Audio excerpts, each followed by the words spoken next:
Hello viewers, welcome to my channel.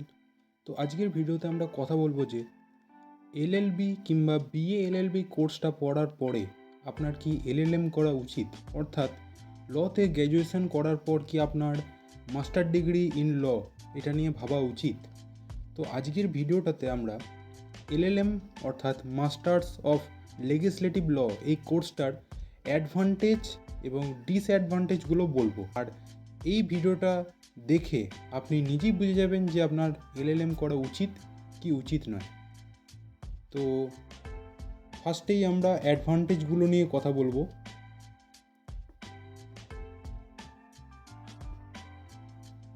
তো প্রথম যে অ্যাডভান্টেজটা নিয়ে কথা বলবো সেটা হলো specialisation on any portion of law. দেখুন, আপনি যখন এলএলএম করতে যাবেন তখন একটা স্পেশাল কোনো একটা বিষয়ের ওপর বা কোনো একটা বিভাগের ওপর আপনাকে এলএলএমটা করতে হবে, একটা স্পেশালাইজেশন কোর্স আপনার হবে সেটা। এবার সেটা আপনি criminal law, human rights, environment law, constitution law, যে ইউনিভার্সিটি বা যে ইনস্টিটিউটে আপনি করছেন সেখানে বিভিন্ন রকম ল অর্থাৎ ক্রিমিনাল ল বা হিউম্যান রাইটস ল বা এনভায়রনমেন্ট ল বা কনস্টিটিউশন ল বা আরও বিভিন্ন রকম বিভাগ রয়েছে। তো সেগুলোতে তারা সুবিধা দিয়ে থাকে এলএলএম করার, স্পেশালাইজেশন করার। তো আপনি যদি এরকম করতে চান তাহলে আপনার এলএলএম করা উচিত। এবং এরপরে আমরা কথা বলবো higher studies of law if favourite. যদি আপনার লটা খুব ফেভারিট একটা স্ট্রিম, তাহলে আপনার ইচ্ছা হবে যে এটা নিয়ে আরও বেশি করে পড়তে, আর এটার জন্য আপনাকে এলএলএম করতে হবে। এটা হচ্ছে সেকেন্ড অ্যাডভান্টেজ। এরপর আমরা থার্ড যে অ্যাডভান্টেজটা নিয়ে কথা বলবো সেটা হলো chances to go in teaching profession. অর্থাৎ যদি আপনি কোনো ল কলেজের অ্যাসিস্ট্যান্ট প্রফেসর বা প্রফেসর হতে যান, তাহলে আপনার যে সুযোগটা প্রয়োজন সেই সুযোগটা আপনাকে করে দেবে এলএলএম। এলএলএম করে তারপরে আপনি এই অ্যাসিস্ট্যান্ট প্রফেসর বা প্রফেসর হতে পারবেন। আমরা এর পরে অ্যাডভান্টেজ নিয়ে কথা বলবো, সেটা হচ্ছে grow maturity in legal field. অর্থাৎ এই যে ল ফিল্ডে আপনি রয়েছেন, তো এই ফিল্ডে আপনার ম্যাচুরিটি যে বাড়ানোর যদি প্রয়োজন হয় তাহলেও আপনাকে এলএলএম করতে হবে। অর্থাৎ এলএলএম আপনাকে লিগাল ফিল্ডে ম্যাচুরিটি বাড়ানোর সাহায্য করবে।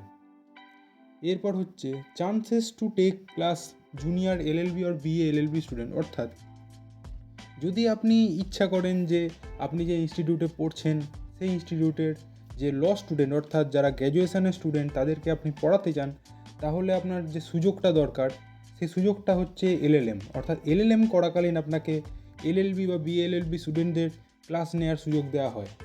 তো এরকম যদি আপনার কিছু স্বপ্ন থাকে তাহলে সেটা করার জন্য আপনাকে এলএলএম করতে হবে।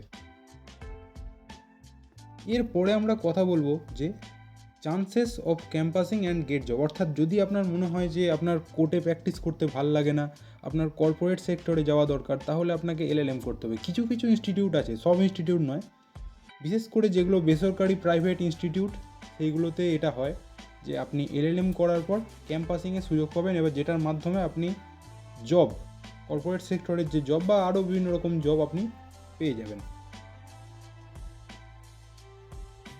এরপরে আমরা যে পয়েন্টটা নিয়ে কথা বলবো সেটা হলো high chances of selection in any job better than LLB or BA LLB students but not necessary. অর্থাৎ আপনি যদি এলএলএম করেন তাহলে আপনার একটা সুযোগ চলে আসবে যে এলএলবি বা বিএ এলএলবি যারা করছে তাদের থেকে একটা ভালো জব পাওয়ার। অর্থাৎ যেহেতু দেখুন আপনি একটা এক্সট্রা ডিগ্রি করছেন তাহলে একটা এক্সট্রা চান্স তো পাবেনই। তো এটা এখানে লেখা আছে, কিন্তু আলাদা করে এরকম কোনো জব হয় না যেটা শুধুমাত্র এলএলবি স্টুডেন্টদের জন্য হবে না, এলএলএম স্টুডেন্টদের জন্যই হবে। অর্থাৎ এলএলএম করলে আপনি বাড়তি সুযোগ পাবেন এরকমটাও খুব একটা নয়। ভবিষ্যতে এলএলএমের কতটা গুরুত্ব আরও বাড়তে পারে নাকি সেটা নিয়েও একটা সম্ভাবনা রয়েছে। তো আপনার এলএলএম কোর্সটা নিয়ে করা উচিত না উচিত নয় সেটা আপনি ভেবে নেবেন। এরপরে আমরা কথা বলবো ডিসঅ্যাডভান্টেজ নিয়ে। অর্থাৎ এই যে এলএলএম কোর্সটা করলে আপনার ডিসঅ্যাডভান্টেজ বা অসুবিধা কী কী হতে পারে, বা এই কোর্সটা করার জন্য কী কী অসুবিধা আপনাকে ফেস করতে হতে পারে সেটা দেখে নিন। তো প্রথমেই যেটা নিয়ে বলবো সেটা হচ্ছে takes a lot of time for student. অর্থাৎ আপনি যদি একটা এইচএসের পর 5 বছরের ল কোর্স করেন, তারপরে আপনি যদি প্র্যাকটিস না করে 2 বছরের জন্য এলএলএম করতে যান, বা সেটা এলএলএমটায় চান্স পাওয়ার জন্য আরও আপনার যদি 1 বছর এক্সট্রা চলে যায়, তাহলে এই বছরটা চলে যাওয়ার ক্ষেত্রে আপনার কিন্তু প্র্যাকটিসের ক্ষেত্রে অনেক রকম সমস্যা আসতে পারে। সুতরাং এলএলএম কোর্সটা আপনি যখন করতে যাবেন তখন একটু ভেবেচিন্তে যাবেন, কারণ এখানে কিন্তু আপনার একটা সময় নষ্ট হবে। এরপরে আমরা কথা বলবো সেকেন্ড পয়েন্ট নিয়ে, অর্থাৎ does not help you in judicial service. দেখুন, জুডিশিয়াল সার্ভিস কিন্তু গ্র্যাজুয়েশন করলেই আপনি দিতে পারবেন, লতে গ্র্যাজুয়েশন করতে হবে, তো এটার জন্য এলএলএমের কোনো দরকার নেই। সুতরাং আপনি যদি এবার জুডিশিয়ারিতে যেতে চান তাহলে কিন্তু এলএলএম আপনার পক্ষে একটু অসুবিধা হয়ে যাবে, অর্থাৎ এলএলএম কোর্সটা করতে গিয়ে আপনার একটু সময় নষ্ট হবে, বা আপনি এলএলএমের কোর্সটা পড়ার সময় জুডিশিয়ারির পড়াটা করতে পারবেন না, এই ধরনের সমস্যা একটু আসতে পারে। এরপরে হচ্ছে not able to focus in practice, অর্থাৎ যারা ল পড়ার পর প্র্যাকটিস করতে চায় তারা আবার যদি এলএলএম কোর্সে ঢুকে যায় তাহলে কিন্তু তারা আবার প্র্যাকটিসটা ঠিক করে করতে পারবে না কোর্টে, তো এই ধরনের সমস্যাগুলো হয়।